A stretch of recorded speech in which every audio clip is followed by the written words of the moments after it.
Top quality और consistent performance के लिए सिर्फ सिल्वर पंप्स। टॉप क्वालिटी और कंसिस्टेंट परफॉर्मेंस के लिए सिर्फ सिल्वर पंप्स, नाम याद रखना।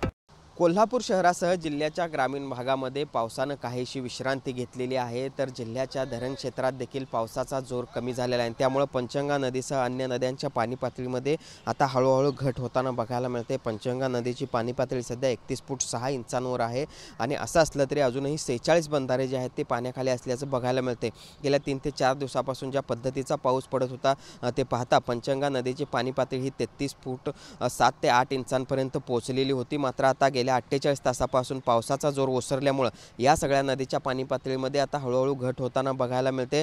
असं असलं तरी अजूनही पंचगंगा नदीचं पाणी हे पात्राबाहेर असल्याचं आपल्याला बघायला मिळते। दुसऱ्या बाजूला धरण क्षेत्रात देखील पावसाचा जोर कमी असला किंवा ओसरलेला असला तरी धरणामध्ये होणाऱ्या पाणी साठ्यामध्ये झपाट्याने वाढ होताना बघायला मिळते। राधानगरी धरणामध्ये सध्या 79% इतका पाणी साठा आहे तो झालेला आहे आणि या धरणातून 3100 क्युसेकचा विसर्ग भोगावती नदीमध्ये आणि पर्यायाने पंचगंगा नदीमध्ये देखील सुरू असल्याचं बघायला मिळते। मात्र गेल्या 48 तासापासून पावसानं काहीशी विश्रांती शहर परिसरामध्ये घेतलेली आहे।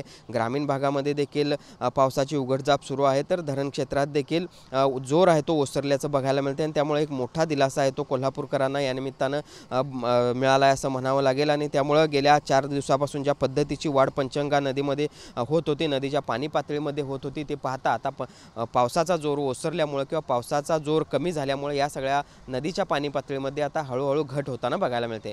Journalist Sunil Katkar, Bhushan Patil, TV9 Marathi, Kolhapur.